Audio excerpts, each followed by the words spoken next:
آپ جانتے ہیں اولاد والے ہیں، ماں امیر ہو یا غریب،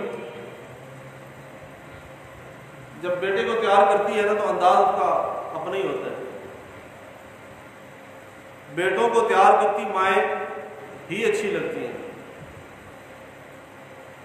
غریب سے غریب ہو یا امیر سے امیر ہو، اس چیز سے ہٹ کے جو پیار کا عنصر چھلک رہا ہوتا ہے نا ماں کے پیار کے اندر، وہ اس کا بدل کوئی نہیں ہے۔ اب حضرت سیدہ ہاجرہ نے حضرت اسماعیل کو تیار کیا، اچھے کپڑے بنائے، صاف ستھرا تیار کیا، اور پھر دونوں باپ بیٹا لے کر چلے۔ چشم تصور میں یہ سوچے آج کا دن تھا، 10 ذی الحجہ کا دن تھا، لے کر نکلے۔ اللہ اکبر، جب لے کر نکلے نا تو ساتھ ایک چھری بھی لے لی اور رسی بھی لے لی۔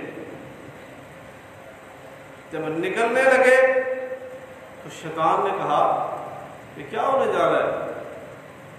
میں ٹارگٹ دے کے آیا ہوں کہ میں نے انسان کو بھٹکانا ہے، میں نے انسان کا رابطہ وہاں سے توڑنا ہے، اور یہ کیسا انسان ہے کہ رابطہ توڑنے کے بجائے یہ اس کو راضی کرنے کے لیے بیٹے کے گلے پر چھری چلانے کو تیار ہے اور تیاری کر کے نکل پڑا ہے، میری تو ساری کوشش دھری کی دھری رہ جائے گی۔ وہ بھاگ کے گیا پہلے ماں کے پاس۔ آپ جانتی ہیں ابراہیم اسماعیل کو کہاں لے کے جا رہے ہیں؟ اللہ اکبر، آپ نے کہا وہ دعوت میں جا رہے ہیں، کہا دعوت میں کوئی نہیں جا رہے، جناب ابراہیم ذبح کرنے جا رہے ہیں اسماعیل کو۔ آپ نے فرمایا کہ باپ بیٹے کو ذبح کرتا ہے۔ اب غلط جملہ نکلا شیطان کی زبان سے، کہا وہ یہ سمجھتے ہیں کہ انہیں اللہ نے ہی حکم دیا ہے۔ اللہ اکبر، جناب ہاجرہ سلام اللہ علیہ نے کہا جب رب نے مانگا ہے اسماعیل کو تو میں کون ہوتی ہوں روکنے والی؟ بھائی اس کی شے ہے، اس نے مانگی ہے، بسم اللہ، میں تو نہیں روک سکتی۔ یہ تو ہماری خوش نصیبی ہے کہ وہ اس قربانی کو قبول کر لے۔ وہاں سے نہ مراد ہو کے بیٹھا، اب راستے میں آ کر روکا، کہاں چلے کہاں چلے؟ اللہ اکبر، جناب ابراہیم علیہ السلام روکا، کہاں چلے؟ آپ سمجھ گئے کہ میرے رب کی مانگی ہوئی قربانی میں رکاوٹ ڈالنے والا کوئی اور نہیں ہوتا سوائے شیطان لعین کے۔ یہ شیطان ہی ہو سکتا ہے۔ آپ نے کنکر اٹھایا منہ پر مارا، نماز دفاع ہو جائے۔ یہ قربانی جب اس نے مانگی ہے تو ہو کے رہے گی۔ پھر روکا، آپ نے پھر اٹھا کے کنکر مارے، اس نے پھر روکا، آپ نے پھر اٹھا کے کنکر مارے۔ اللہ اکبر، وہ انداز، وہ کنکر مارنے کا انداز میرے رب کو اتنا پسند آیا کہ جناب ابراہیم علیہ السلام میری مانگی ہوئی قربانی کرنے کے لیے کس قدر تیار ہے، آمادہ ہے۔ وہ جو شیطان کے منہ کے اوپر کنکر مارے نا، رب کعبہ نے ان کو یوں باقی رکھا۔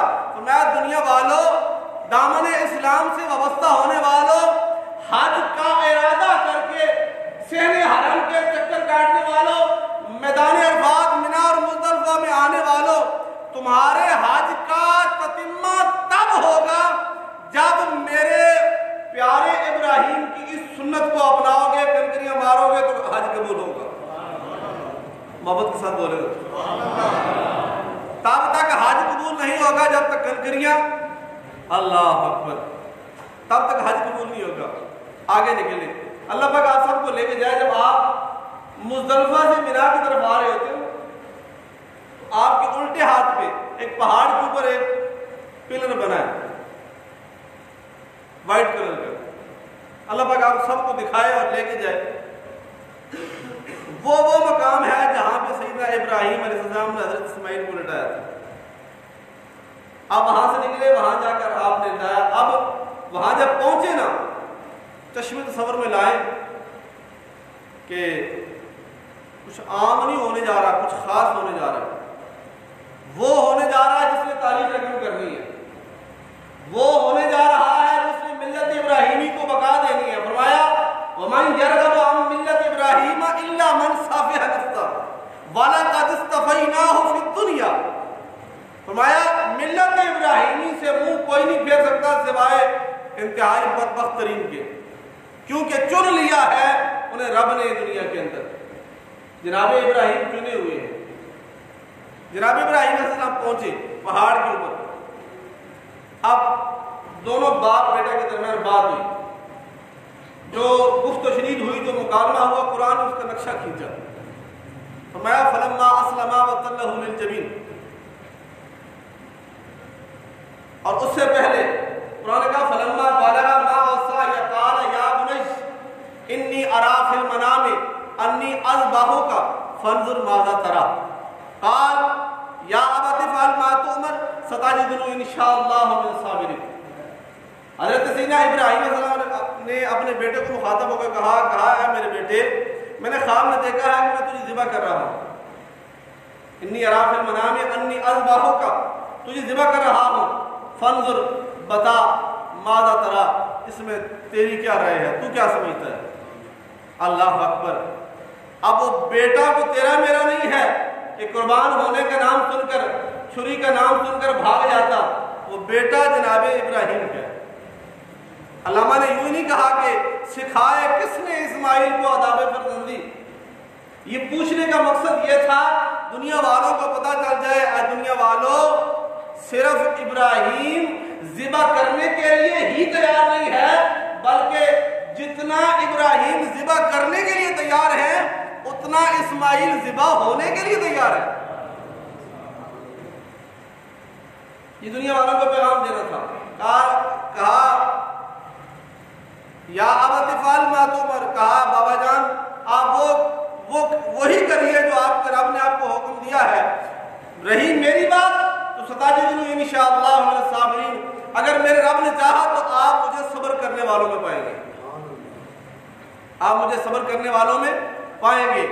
قرآن نے کہا فلما اسلما، میں پس جب دونوں سر تسلیم خم ہو گئے، دونوں آمادہ ہو گئے اس بات پر، کس بات پر؟ باپ قربان کرنے پر آمادہ اور بیٹا قربان ہونے پر آمادہ۔ فلما اسلما، دونوں آمادہ ہو گئے، وتلہ للجبین، جبین کے بل لٹا دیا، جبین کے بل لٹا دیا۔ اور لٹانے کا انداز کیا تھا؟ جناب سیدنا ابراہیم علیہ السلام بیٹے کو جبین کے بل لٹایا، حالانکہ چھری چلانے کے لیے گلا اوپر چاہیے ہے، لیکن جبین کے بل اس لیے لٹایا کہ کہیں ایسا نہ ہو، ایک تو جبین کے بل لٹایا، دوسرا رسی کے ساتھ ٹانگیں باندھی، اور تیسرا آنکھوں پر پٹی باندھی۔ کیوں؟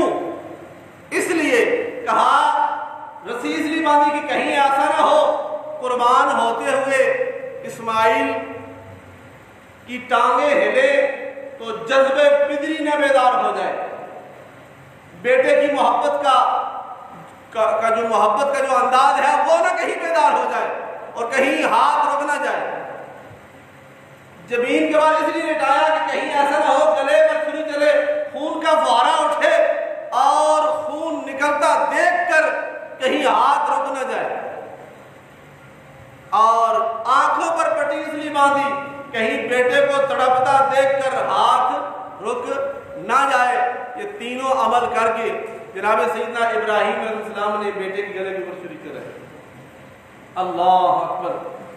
یہ بات کہنے کی حد تک، سننے کی حد تک تو بڑی آسان ہے، لیکن کرنا ہر ایک کی بس کی بات نہیں ہے۔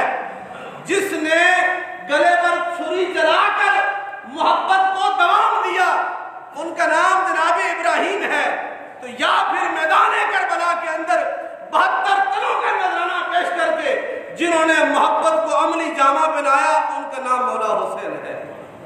یہ ہر ایک کے بس کی بات نہیں ہے، یہ ہر ایک کے بس کی بات نہیں ہے۔ اللہ اکبر۔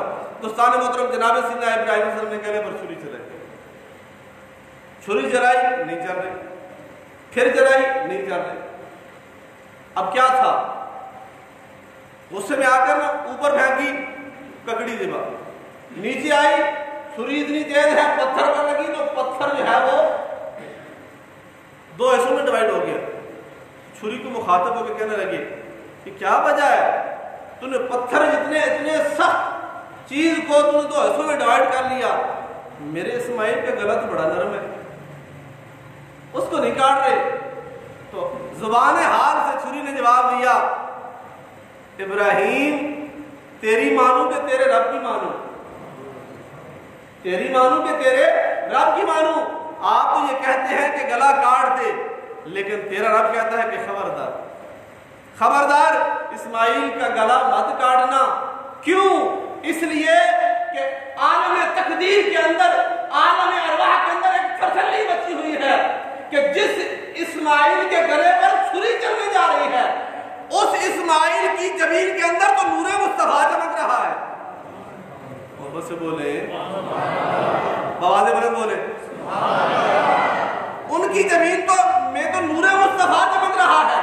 ابھی یہ نور اپنے مقام تک پہنچا نہیں ہے، ابھی اس نور نے نسل در نسل آگے پہنچ کر جناب اماں آمنہ کے بطن اطہر میں منتقل ہونا ہے، اور اس کے بعد پھر جناب محمد عربی صلی اللہ تعالی علیہ وسلم امام الانبیاء بن کر، حبیب کبریا بن کر، احمد مجتبیٰ بن کر، جناب محمد مصطفیٰ بن کر اس کائنات میں جلوہ گر ہونے ہیں۔ تو عالم ارواح کے اندر ایک عجیب سی کیفیت برپا ہے۔ اللہ اکبر۔ دوستان محترم، تو چھری نے زبان حال سے جواب دیا کہ آپ کا امر اپنی جگہ، لیکن آپ کے رب کا یہ امر ہے کہ میں نہیں کاٹ سکتی۔ بالآخر کیا ہوا؟ جناب ابراہیم علیہ السلام نے پھر جو چھری چلائی نا، چھری چلی، خون کا فوارہ اٹھا، اللہ کا شکر ادا کیا، مولا تیری ذات کا شکر ہے، تو نے قربانی مانگی تھی قبول بھی کر لی۔